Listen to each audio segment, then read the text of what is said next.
every single day we make decisions that either lead us to a better future or a worse one. And in this video, guys, I want to tell you a story about a decision I was about to make that almost cost me $8,000 and a few months of time that was, let's say, gone to waste. So to begin with, I was about to invest in a program that cost $8,000. And throughout this whole time, I've been following the guy who was marketing the program and was showing us case studies of, successful students who took his program and reached mega success. And in my mind, I believe there are two parts of the mind. There's the conscious mind and there's the subconscious one. Now, the conscious mind is the one that rationalizes and takes, let's say, logical decisions, whereas the subconscious mind is the mind that whatever you introduce or store into it, it doesn't have this reasoning power to it. So whatever you feed it, it will take it in and store it there. So it doesn't know how to differentiate what's right from what's wrong. Okay, so we have the conscious mind, which is rational, and the subconscious mind, which is irrational. So basically, what happened throughout, let's say, the 3 months of me following this guy on his socials, consuming his content, and looking at the successful case studies he's doing and all that, my conscious mind was all the time telling me that, yeah, this guy might be good, but I don't think he is someone I want to listen to or invest in. Whereas my subconscious mind was falling into the trap of absorbing all of the information this guy was marketing, including the case studies.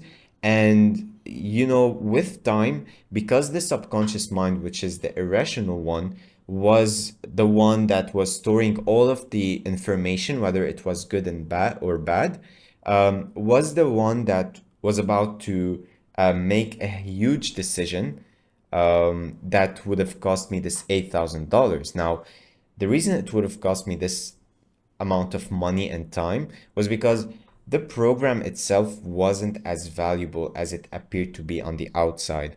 And my subconscious was falling into the trap of absorbing all of the information and making up the decision for me, so that when it came time to make the decision and I got on a call with the closer of the program, um, I already had made my decision and I wanted to invest in the program because my subconscious was sold on it, right? And so after getting on the call and before investing in the program, this is something I always do, or I started doing recently, and I highly advise you to do it, is whenever you have a big decision that you want to make, consult with people whom you trust, and people who are smart enough to give you some, let's say, steps you can do to verify if the decision that you want to make is good or not. So what I did was consult with my friends and some of my mentors to decide whether or not I should make this big decision. And my friends told me that, hey Leon, like before you make it, make sure that all of the information this guy is sharing is legit. And also, you can do that through messaging people who have been in his program and have gone through the content, and that can give you, and who can give you like the real tangible data that this guy was giving out. And so that's what I did. I listened to them and I was humble enough to go and message a lot of people in this guy's program who were in the Discord, and ask them like, how was your experience there? What value did you gain? How did this X guy help you in improving your business and all that? And a lot, I'd say all of the people whom I messaged said that the program was great. However, only one person out of all those people just told me about the reality of the program, because he had a clearer lens and he was more aware of what real value is and what is not. So this guy responded to me and he told me, hey, be careful. Like the program doesn't seem how it is, or it is not how it is, or how it seems on the internet. Sorry for the confusion. And this guy is marketing it out there and he's legit, but the support team in the program isn't as good as the closer and this marketing guy promised us to be. And from there, we opened up a conversation, and we had a huge conversation where he started sending me proof of why the program is bad and why I should not invest in it. And so from there, I was shocked, and I like instantly knew what was happening or what happened to me, where I was about to fall victim to the marketing that was done by this guy. By the way, he's a great marketer, and I learned a lot from his marketing, but it's the program that he was offering was not as valuable as he made it seem out to be. All right, so with that, I, kind of got the shock, and I was amazed. I thanked God for, giving me this person who saved me from making the investment in a program that would have cost me $8,000 and a few months of implementation that would have taught me a lot of stuff, but not the stuff that I needed to learn at the time.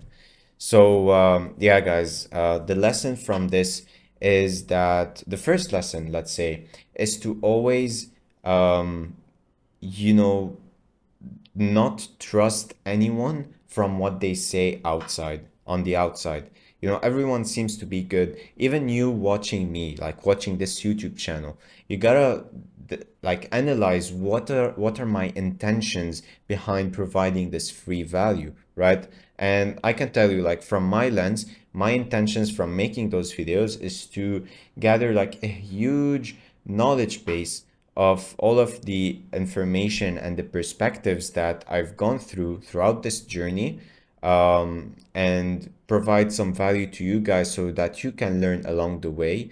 And I can also in the future look back at my YouTube channel and see how I thought about stuff, and also how I kind of developed my character and my skill set throughout the whole time, right? So the point is, you want to analyze like the true intentions behind people giving you the free value, the free sauce or whatever.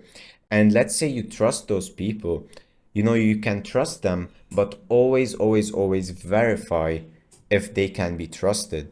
So by verify, I mean, do what I've done, for example. So if you are to invest in a program or a course, and you seem pretty satisfied with it, see what ways you can do or strategies you can implement to verify that this course is legit. You can message the people there. You can, I don't know, look at the comments or the ads of the guy who's selling this course, and really like do your own research before making a huge decision that is backed up by your, or that is formed by your irrational mind. Now, the topic about the subconscious mind and its irrationality is like for another video to talk about, because we as humans, we think we are rational and we take logical decisions, but most of the time it is our irrational mind that is,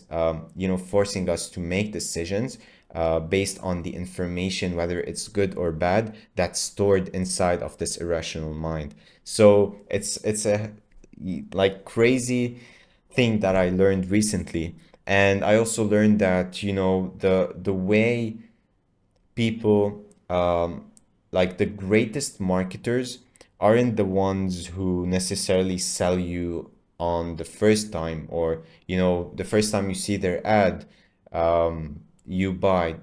Those are great marketers, of course, but also amazing marketers are those who can, nurture you and keep on like projecting their information on you through a lot of channels and consistently over time, so that you develop more familiarity around them. So therefore you trust them more because you're familiar with their content and their personality.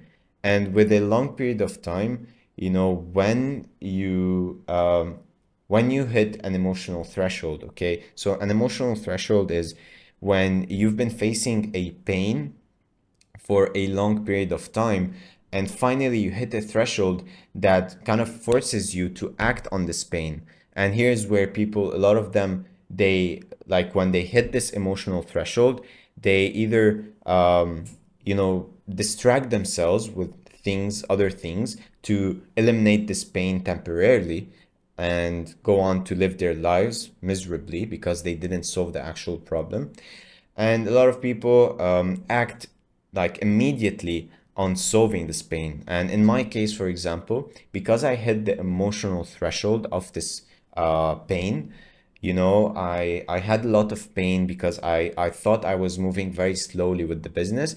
When this emotional threshold hit, I was like, okay, let me take this decision, let me buy this guy's program, and I can solve this pain. But again, you know, this emotional threshold was hit, but it's good that it was hit and I took the action, but I also verified whether or not the decision that I'm making was based on true data or false ones. So back to the point, great marketers know how to nurture you, consistently nurture you, so that in the end, you end up buying their product or service based on the irrational information that you've stored in your mind. And when the emotional threshold hit, you know, they were the first people you thought of, and therefore you bought from them and not anyone else. And you can think about it, you know, when you have your favorite celebrities or favorite brands that you buy from, you know, whenever you hit an emotional threshold or you desire something, it is your subconscious mind that's you know, forcing you to take action on buying this thing to eliminate the pain of either, you know, staying behind, like the pain of status, or there are a ton of different pains that we as humans experience. And when we hit this emotional threshold, this pain threshold, we yeah, we tend to take action. Either it's constructive or destructive. And by the way, the point of this emotional threshold, I learned it from the book called Awaken the Giant Within from Tony Robbins. It's a great book. Highly recommend you guys read it. So yeah, hope this video was valuable to you. It's something unique that I've experienced recently, and I thought I should be sharing it with you guys because, you know, maybe teaching you from my mistakes will save you time and money so that you don't go out there and face the same thing. So, in summary, whenever you hit this emotional threshold, and you want to take action and you want to make a decision that's critical and that's not like simple, make sure to like verify if the decision you're making is based on real data, on rational data, or on irrational one. All right, so that's what I can tell you guys. I'll ask from you also is to subscribe if you find this content valuable, as I'll be sharing more of the mistakes and lessons and experiences that I go through. And yeah, what I ask from you now is to take care of yourself, take risks, and I'll see you in the next one. Cheers.